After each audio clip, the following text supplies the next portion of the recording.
Olá, boa noite. Hoje é 12 de abril de 2024. Acabei de vir um culto para a honra e a glória de Deus.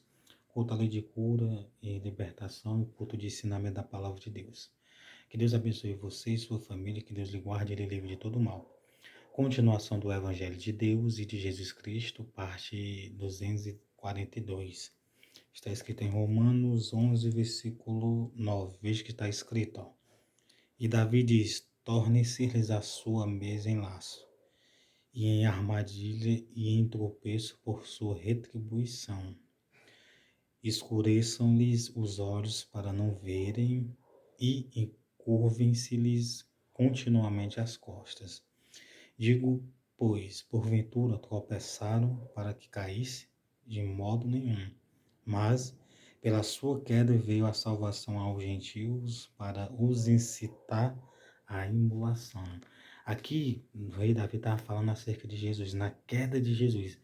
Se referir a essa linguagem, a queda de Jesus, à crucificação, ele ter morrido na cruz do Calvário, ter entregado o Espírito e ter ressuscitado. Mas pela sua queda veio a salvação aos gentios para incitar a imolação. Então, na queda de Jesus foi que a salvação veio a nós, aos gentios e ao povo de Israel. E a sua queda é a riqueza do mundo, e a sua diminuição, a riqueza dos gentios, quanto mais a sua plenitude. Então entenda bem, aqui foi uma linguagem que o rei Davi falou, que Paulo citou, lembrando que Paulo ele cita várias vezes nas epístolas o que os profetas e o que os salmistas citaram. Então vou explicar para você, ó. E se a sua queda é a riqueza do mundo, e a sua diminuição à riqueza dos gentios, quanto mais a sua plenitude. Falando, se referindo que a queda de Jesus, no caso a crucificação, a morte de Jesus, que Jesus não caiu em pecado, Jesus era um homem santo, era imaculado, sem pecado. Jesus foi o único e será o único que não cometeu nenhum pecado em cima da terra, de toda a humanidade até o dia de hoje, porque Jesus era o Filho de Deus, mas Jesus tinha um livre-arbítrio de fazer ou não fazer como nós. Jesus, ele chorava, Jesus sentia fome, Jesus sentia sede, Jesus, ele era um ser humano, era o Filho de Deus, se tornou ser humano igual nós, carne igual nós, carne, ser humano, pó igual nós. E o que está escrito é que isso é a sua queda, é a riqueza do mundo. Então a queda de Jesus é a riqueza do mundo. Então foi a riqueza do mundo. Às vezes nós achamos que a crucificação, muitas das vezes, quando eu era pequeno, quando eu li, eu não cria, eu não acreditava que Jesus, sendo um homem bom, que curou, que sarou, que libertou muitas pessoas, que ajudou muitas pessoas, deu comida, pães e peixe. Imagine uma pessoa de 8, 9 anos lendo a Bíblia e sabendo que Jesus multiplicou os pães para 20 mil pessoas, 25 mil pessoas, pessoas que estavam com fome, que poderiam morrer de fome. Para uma criança ler isso como eu era, eu via que quando chegou a leitura até o ponto da crucificação, que cuspiram, bateram, maltrataram, pregaram ele na madeira, no madeiro e tal, eu, quando eu era pequeno, não acreditava. Eu não acreditava, só que como é um propósito de salvação, hoje em dia pode se acreditar.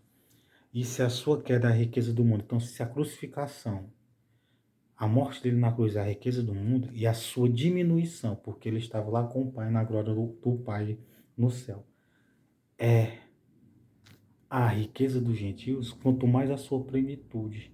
A plenitude, nos se referindo aqui na terra, o Espírito Santo, a presença, o amor de Deus, o fruto do Espírito Santo, as bênçãos que ele tem para nós, que ele já preparou para nós. Imagina a sua plenitude lá no céu.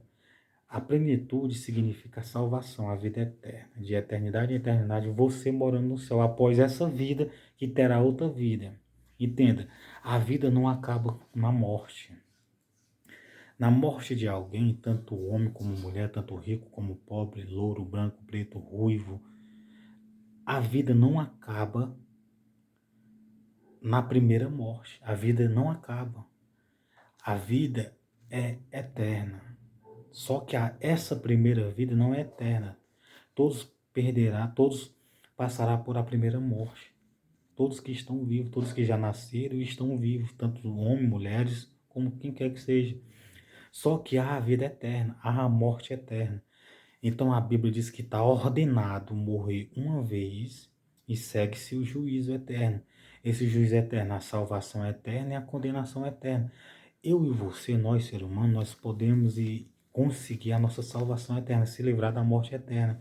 João 3,16, porque Deus amou o mundo de uma tal maneira que deu o seu Filho unigênito para que todo aquele que nele crê não pereça, mas tenha a vida eterna. Então, se você crê em Jesus Cristo, crê em Deus, crê no Novo Testamento, simplesmente você não passará por a segunda morte, você receberá o juízo eterno no sentido da vida eterna, de ser absolvido para morar a eternidade com Deus. Isso é bom ou não é bom?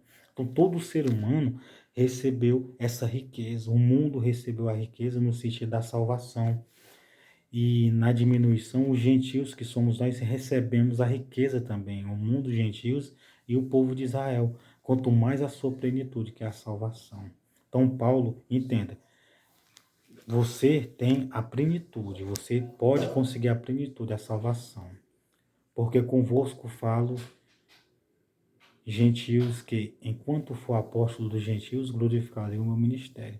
Então, Paulo diz que enquanto ele fosse apóstolo, ele ia glorificar o ministério dele. Que na glorificação do ministério dele era falar em Jesus Cristo, em Deus, o Evangelho, e renunciar o pecado, o mal, simplesmente. Para ele glorificar o ministério dele, simplesmente ele tinha que seguir Jesus, falar sobre Jesus, ensinar Jesus e viver Jesus, a palavra, o ensinamento, só isso. Então, nisso que ele fazia, o ministério dele era glorificado. E o seu pode ser também, o meu pode ser, o de qualquer pessoa pode ser em cima da terra. Então, Deus ele lhe ama, Deus ele quer lhe salvar, Deus ele quer a todo momento que você entenda o evangelho, que você crê, que você passa a seguir. Crer no evangelho e seguir não é você se achar mais perfeito do que o outro, não é você se achar mais certo do que o outro. Por quem é que é mais certo do que o outro? Quem é que é mais sábio? Quem é mais inteligente do que o outro? Quem está mais certo diante de Deus? Quem está mais justo diante de Deus? Vendo que muitas das vezes quem quer estar justo é o que está mais errado, quem quer estar certo é o que está mais errado. Nós temos que não olhar para o pecado do outro, para a vida do outro, e condenar, julgar o outro. Não, nós temos que olhar para a nossa vida, para Deus e para Jesus Cristo e tentar ser melhor do que o ontem.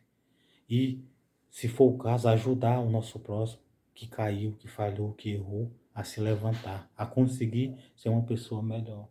Se nós olhássemos com um olhar de misericórdia um para com os outros, com um olhar de amor e com atitudes e ações e práticas de amor, você nunca ia perder a salvação. Nunca o ser humano ia perder a salvação, mas não porque eu olho com um olhar maldoso, com um olhar de julgamento, de condenação, um olhar mal, de atrapalhar, de ver o outro arruinado.